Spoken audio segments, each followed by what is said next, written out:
Hello everyone! Magandang buhay po sa lahat. Welcome back po dito sa ating Math and Science Tagalog tutorial.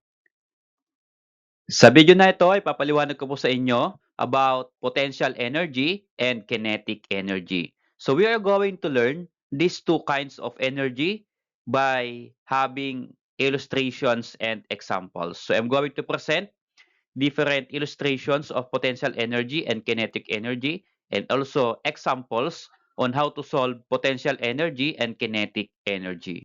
Okay, so to start, let's define first potential energy and kinetic energy. So, unahin po natin potential energy.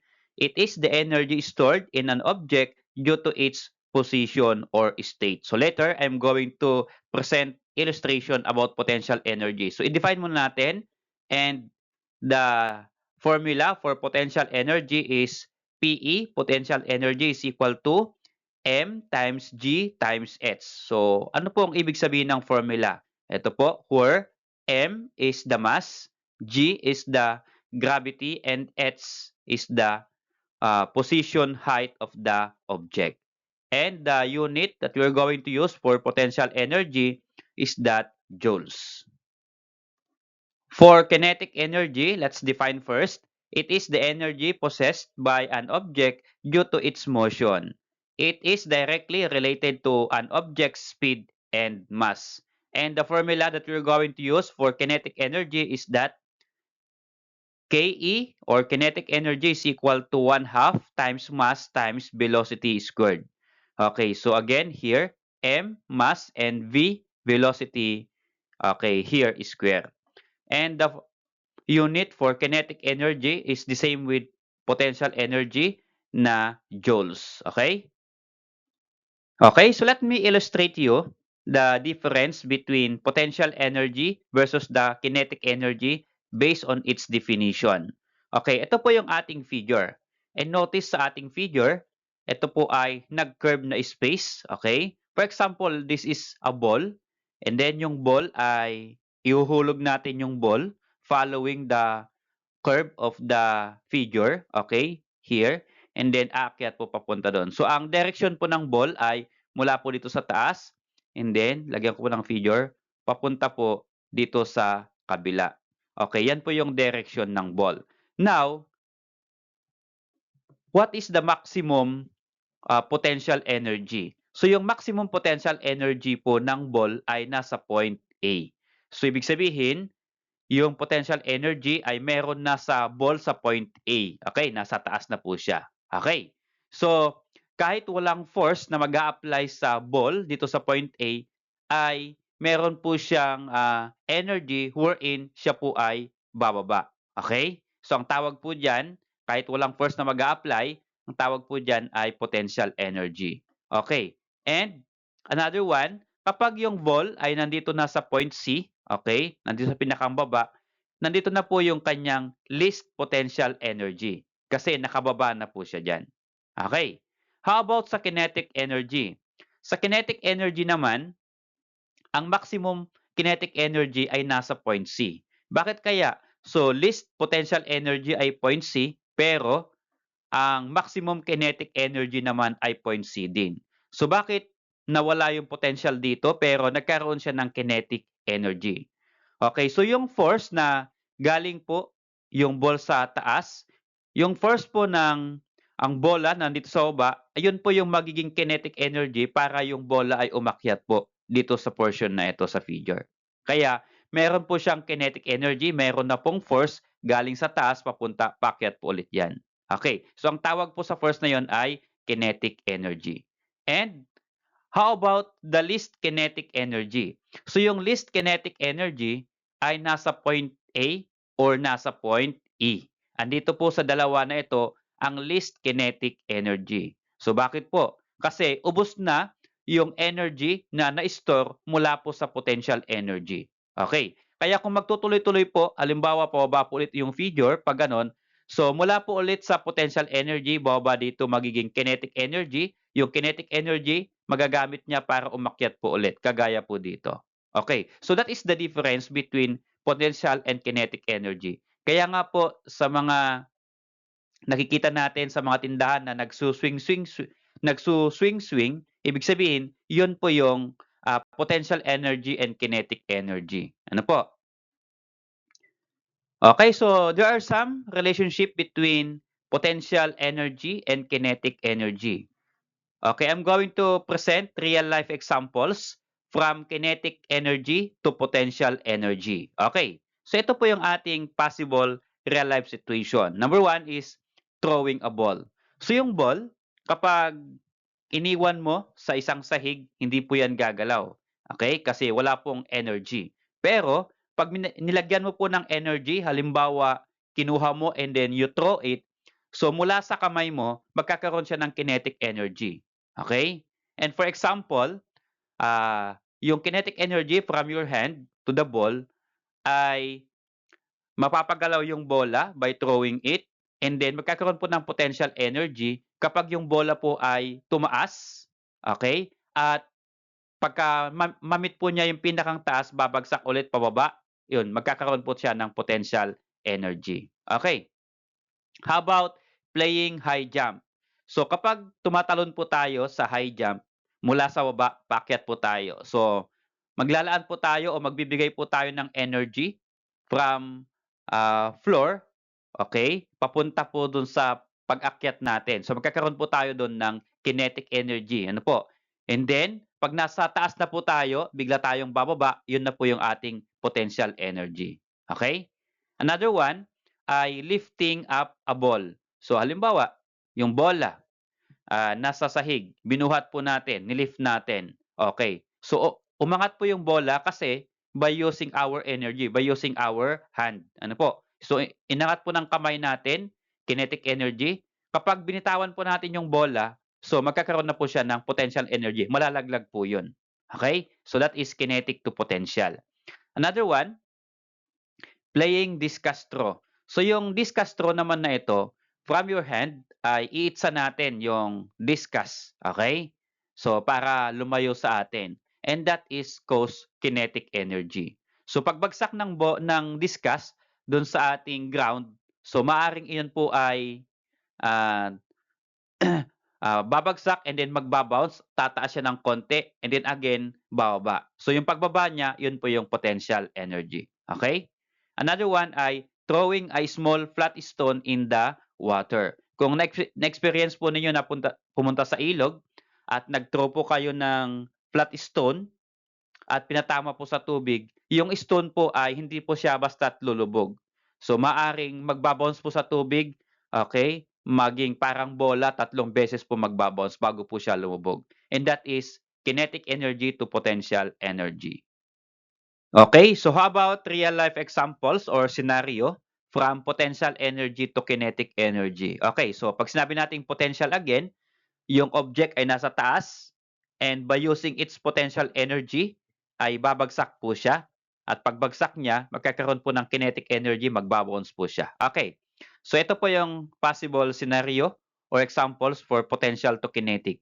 Number one is waterfalls. Halimbawa yung tubig nasa taas, then malalaglag yung tubig by gravity. Okay? So, potential po yon. Pagbagsak po ng tubig sa ground, maaring magbabounce ulit. Yung bouncing po niya, kinetic energy. Okay?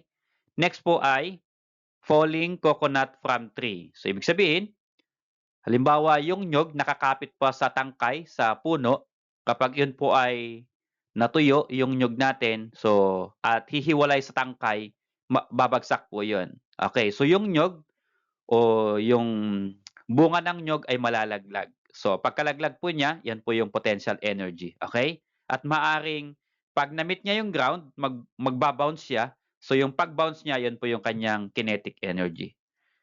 Okay? Another one is rock falls off the cliff.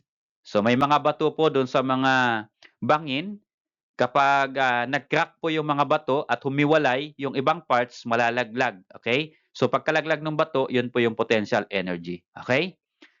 Then next, leaves fall. Ibig sabihin, kapag nalaglag po yung dahon, yun po yung potential energy. Ano po? So lahat po ng bagay, kapag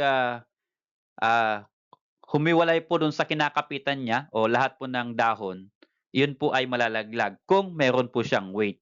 So may mga object lang po na nakikita namin sa paligid na hindi kaagad bumabagsak. For example, yung cotton. So may mga cotton tree po dito sa amin. Kapag yan ay humiwala yung mismong cotton niya, okay, at halimbawa bumuka, yung mga cotton hindi kaagad malalaglag sa lupa. Dahan-dahan kasi magaan lang po siya. But still, babagsak pa rin siya because of potential energy. Okay? Another one, rain. So yung rain, so lahat po ng ulan ay galing po sa taas pababa. So yan po yung potential energy. Okay, so let's have an example of potential energy and kinetic energy. So ito po ay sample problems of potential and kinetic energy. Example 1, a child of mass 30 kilogram climbs up a tree and sits on a branch that is 4 meter above the ground. Find the blank energy of the child relative to the ground. Okay. So, here, meron tayong question dito, find the blank energy. Mula po sa statement na ito, what kind of energy po kaya ito? Is it potential energy or kinetic energy? Okay, ulitin po natin yung ating problem. A child of mass 30 kilogram climbs up a tree and sits on a branch that is 4 meter above the ground. So, ibig sabihin, yung bata po ay nasa taas. Okay, umakyat po. Okay, sa halimbawa sa tree, okay, sa kahoy. And ang height po niya ay 4 meter above the ground. So, ano po yung energy mayroon sa kanya habang nandun po, dun sa sanga? Okay, so yun po ay, since nasa taas siya, meron po siyang potential energy. Ano po? So maaring siya po ay malaglag by gravity. Okay. Now, find the potential energy of the child relative to the ground. So, yung ating pong given, let's try to identify the given to solve. Okay, nakalagay po dito, mass 30 kilogram. Okay, so M, mass 30 kilogram, and another one, 4 meter above the ground. So height is 4 meters. Now, in solving potential energy, okay, kailangan natin nga itong mass at height. Okay, but notice here, for the formula of potential energy, we have PE, potential energy, is equal to mass times gravity times height. So wala pong nakalagay na gravity dito. So lagay po natin, the gravity is equal to 9.8 meter per second squared. So always, hindi po nag-change ang gravity. Ito lang po yung nakalaan na kahit ano pong i-compute natin about potential energy, ang gravity po ay 9.8 meter per second squared. Okay, to simplify or to solve rather, just substitute the given. So PE is equal to mass is 30 kilogram, this one, times gravity, 9.8 meter per second squared, this one, times height, ang height po niya ay 4 meter, okay, this one. So ang ginamit ko po dito for multiplication ay close and open parenthesis. Okay? So all you have to do is multiply 30 times 9.8 times 4. Okay? And that is equal to 1,176. So if you're going to combine kilogram, meter per second squared, and then meter, iyan po ay joules. Notice here, na kapag kinumbine po natin yung kilogram, meter per second squared, ang combination po ng itong dalawa ay Newton. At kapag i-combine mo po yung Newton sa meter, yan po ay magiging joules. Okay? So the potential energy of the child relative to the ground is 1,176 joules. Okay? Okay, for number 2 example, an object is placed on a shelf 3 meter above the ground. Its potential energy relative to the ground is measured to be 147 joules. Find the mass of the object. Okay, so here, ang given po natin dito ay 3 meters above the ground. So, ibig sabihin, yan po ay height. So, lagay po natin yung given that the height of the object is 3 meters. Its potential energy relative to the ground is measured to be 147 joules. So, given po yung potential energy. So, what is asked in the problem? Find the mass of the object. So, ibig sabihin, yung mass ng object ang i-compute po natin. Okay? So, gaano po kaya kabigat o ilang kilogram po kaya yung mass ng object? So, again, we use the gravity as 9.8 meter per second squared. Using the same formula of potential energy, PE is equal to mass times gravity times height. Okay, so all you have to do is you're going to substitute the given. Tuturo ko po kung paano po ito i-compute. Hahanapin natin ay mass. So, potential energy given po 147 joules. So here, ko po dito 147 is equal to what is mass? Ang mass po ay unknown. So hindi po given. Kaya yung m nilagay ko pong m dito. And then gravity is the same 9.8 meter per second squared times height. Ang height po ay given which is 3 meters. So times 3 meters. Kapag ganito pong na-substitute na ninyo, notice here, nakalagay po dito ay m stands for mass. So to simplify, ito po muna ang unahin natin.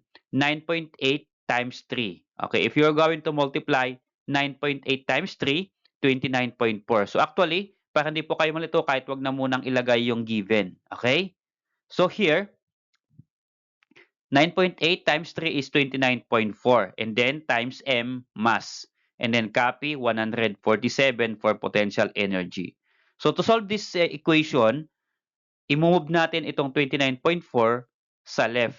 Isama natin sa 147 para ma-isolate po natin yung mass or m. So to isolate, divide both the side of the equation by 29.4. So divide 29.4 divide by 29.4. Ang purpose nun, makakancel natin yung 29.4, nandito na po siya sa kabila, sa left ng equal sign. Okay? So if you divide 147 divided by 29.4, ang lalabas po dyan ay 5. At kapag na-cancel po itong 29.4, ang matitira po ay m. So 5 is equal to m or m is equal to 5. So again, m is a mass. So the mass of the object is 5 kilogram. Okay? So ito po yung ating sample sentence for our answer. So the mass of the object is 5 kilograms. Okay, so how about this example number 3? A car of mass 1,200 kilogram is moving at a speed of 20 meter per second. What is its kinetic energy? If the car's speed doubles, what happens to its kinetic energy? Okay, so here, to analyze the problem, a car of mass 1,200 kilograms. So meron pong bigat yung car na 1,000 kilogram. Lagay ko po sa baba yung given. So M, mass 1,200 kilogram. And at a speed, so yung speed ay the same as velocity. Okay? Baka maghanap po kayo ng velocity mamaya dito sa ating formula. So yung speed po ay velocity which is 20 meter per second. Okay, lagay po natin V, velocity or speed 20 meter per second.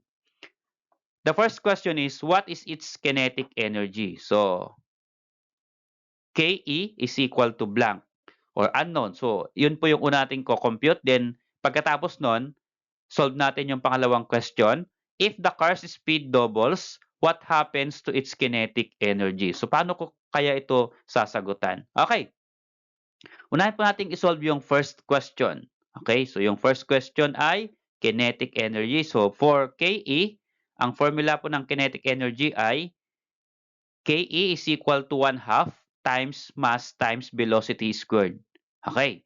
So, pwedeng 1/2 or pwede namang mass times velocity squared divided by 2. Okay. So, all you have to do to use this formula is substitute the given. Okay. So, KE, kinetic energy, is equal to 1/2, copy, times pang operation nito, times M. M is mass, 1,000 kilogram. Okay, this one. Times velocity squared. Ang velocity for speed ay 20 meter per second. Okay, this one. So here, na-substitute na po natin yung given na mass and velocity or speed. Meron po tayong exponent dito sa ating equation. Ito po yung unahin natin na isi-simplify. Okay? So to simplify, ganito lang po yun. Copy, kinetic energy is equal to 1/2 times 1,200. To simplify this one, i-square po natin yung nasa loob ng parenthesis. So lahat po ito ay velocity. So 20 square is 400. So 20 times 20 is 400. And then meter squared divide by s square. Okay, so s square po doon kaya square. Okay, so na-remove na po natin yung square, okay, sa labas ng parenthesis. So na-square na po natin itong 20 meter per second. Okay, so here, next po dito ay i-multiply lang po natin ito. 1,200 times 400. Okay, so this become 480,000. Or pwede pong 1, yung numerator po ng 1 half times 1,200 times 400, yun po ay 480,000. Then ang unit po niya ay kilogram, meter squared per second squared. Okay, this one.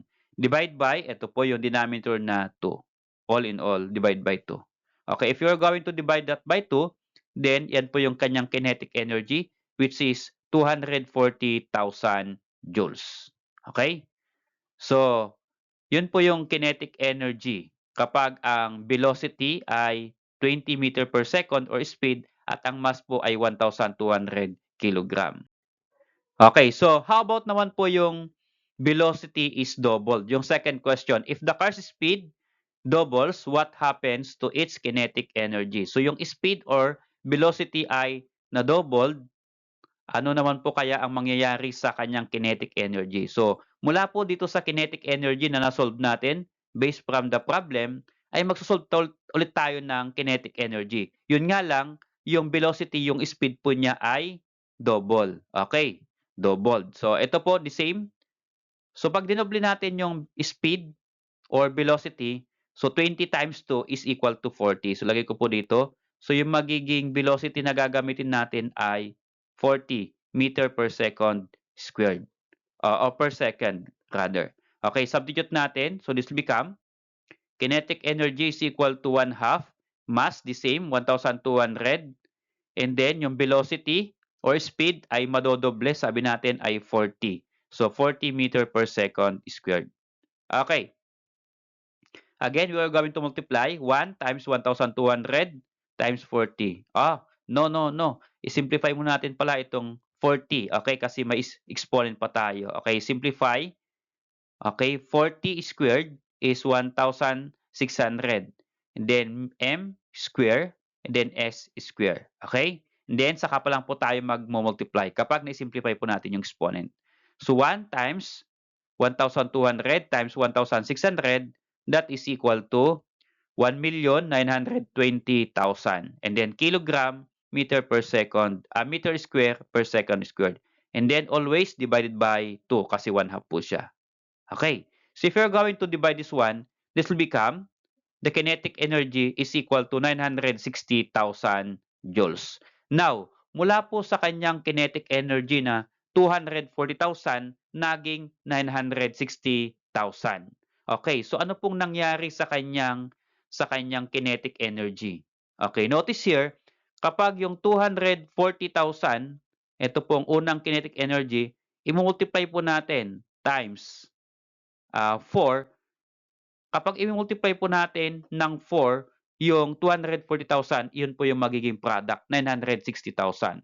So, ibig sabihin, kapag nadoble yung speed, then yung magiging kinetic energy naman ay 4 times the original kinetic energy.